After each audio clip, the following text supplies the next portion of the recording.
The last lesson in chapter 9, identify and perform dilations. We're going to use drawing tools, and the book says matrices to draw dilations, but as you know, we do not do matrices in this class.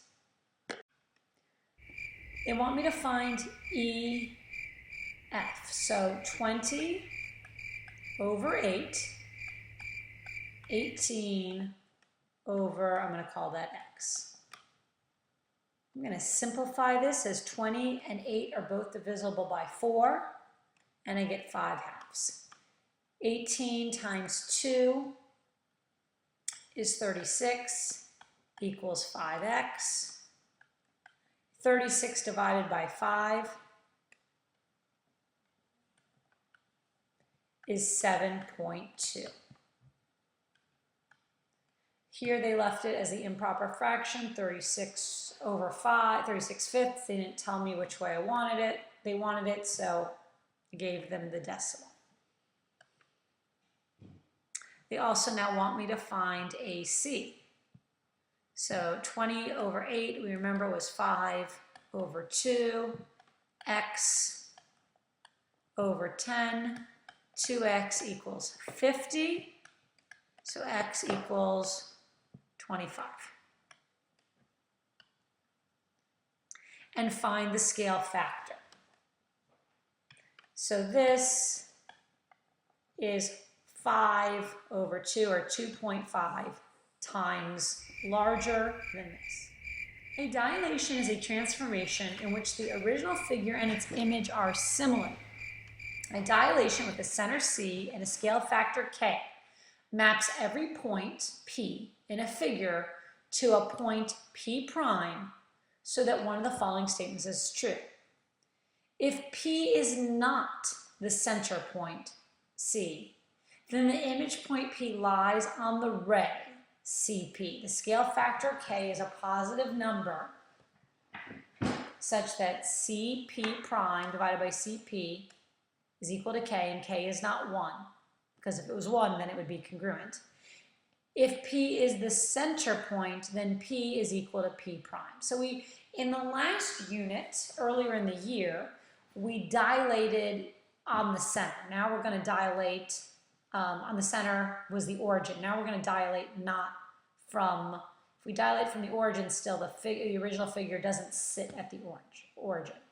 Dilation is a reduction if if K is greater than 0 but less than 1. And if it's an enlargement, if that factor K is greater than 1. So first we're going to identify dilations. So if we go from this figure to this figure, I can tell this is the new figure because it has P prime. It's larger. Okay?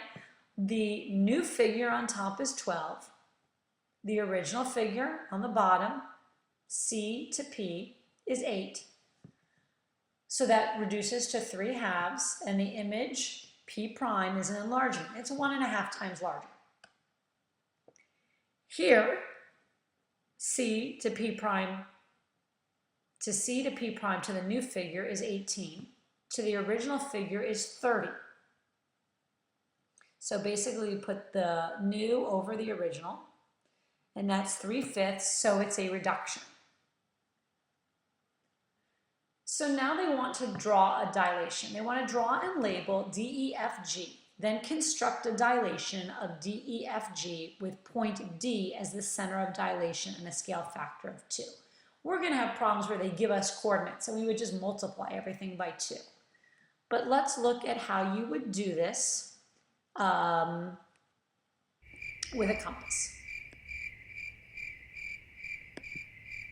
So I'm going to go ahead and get my compass. Let's keep it like that, I guess. And I'm going to go ahead, put my compass on D, rotate my compass a little bit,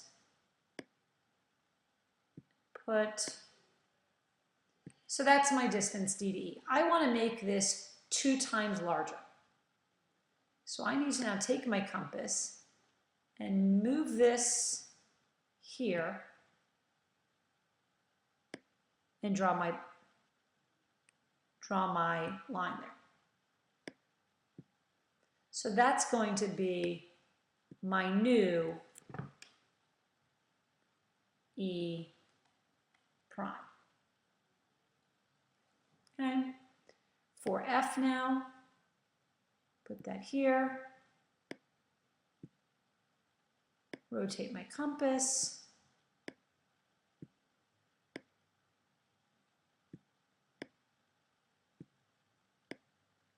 there we go. So now I'm going to move this, put my point on F, take my compass, make a mark there on that ray, and that's F prime. Now I'm going to take my compass, put it on D, move my pencil to point G, slide my compass down, put a mark there. Move my compass out of the way. That's G prime. And now I'm going to use my straight line tool so that I can draw D to G prime to F prime to E prime, and E to D. And since my center of dilation was a point on the original parallelogram, my D and D prime are at the same place. It takes you through it in the book, how to do it. The dilation of CP prime is 3, so that goes on top. And my original was 12. So if the original was 12 and the new is 3, it's a reduction with a scale factor of 1/4. Draw and label RST, then construct a dilation of RST with R as the center of dilation and a scale factor of 3. So for this next one, there's lots of different ways to do it. I'm going to make this R here, S, T, because they want the center of dilation as R. So then the first thing we need to do is we need to draw rays from R to T and RS. So I'm going to get my straight line tool.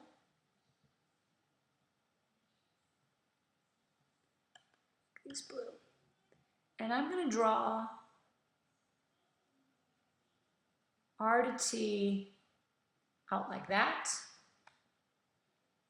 and R to S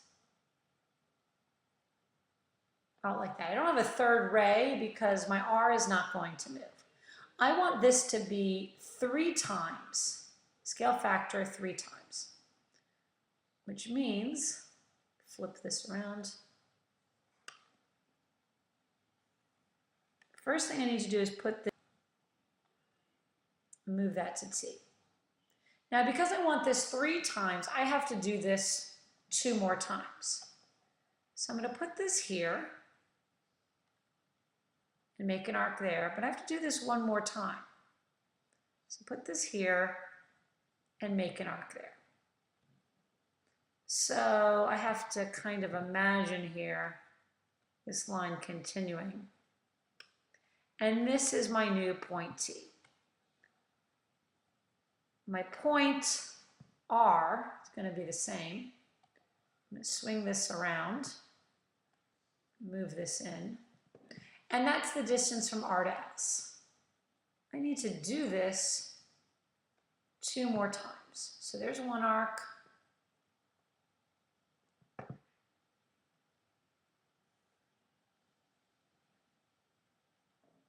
And there's the second arc. So once again, I have to imagine that the new S is going to kind of be there. So now I have to draw a triangle. I'm going to go get my straight line tool. See if this works.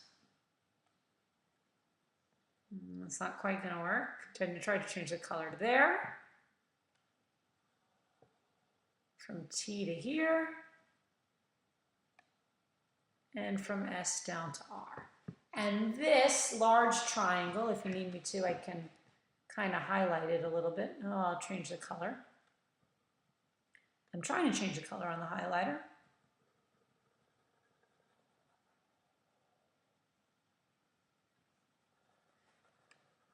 Like this.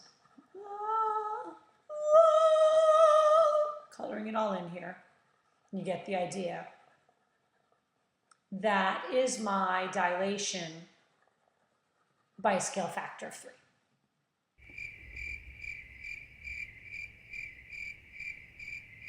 So we are not actually going to use scalar multiplication, but a dilation with its center at the origin and a scale factor of 2. Oops, I went too far. So my new R coordinates are going to be 2, 4.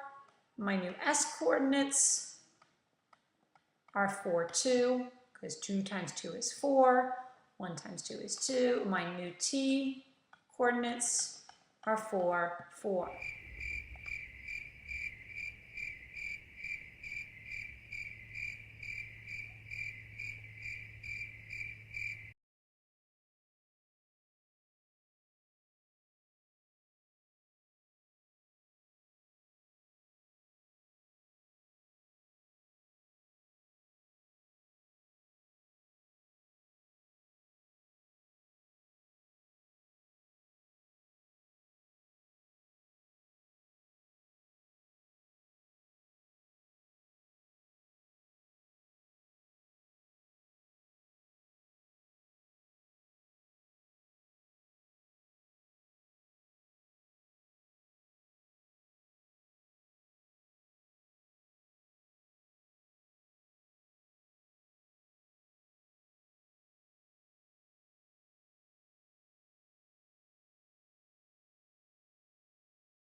Homework quiz. Find the scale factor, tell whether it's a dilation or a reduction. Well, right away you can see it's getting larger. So if this is 3 and this is 2, and this is also going to be 3, and this is going to be 2. So C to P prime is 5. C to P is 3. So it's an enlargement with a scale factor of 5, 3. This is 2. This is x. So 5 times x is 5x equals 6. X equals 6/5. I remember at the beginning of the chapter when they wanted me to find something, they left it as an improper fraction, so I'm going to assume that's how they're leaving it now. Of course it's not. They switched it on me, but 6/5 you can see means x is 6/5, whereas a decimal that's 1.2, and some enlargement with a ratio of 5 to 3. Homework quiz problem number 2 asks about an image matrix. We don't do matrices. And now you have the problems from which your homework comes, but obviously not the ones involving matrices. I hope you have enjoyed chapter. Daily homework quiz problem number 2 asks about an image matrix. We don't do matrices. And now you have the problems from which your homework comes, but obviously not the ones involving matrices. I hope you have enjoyed chapter.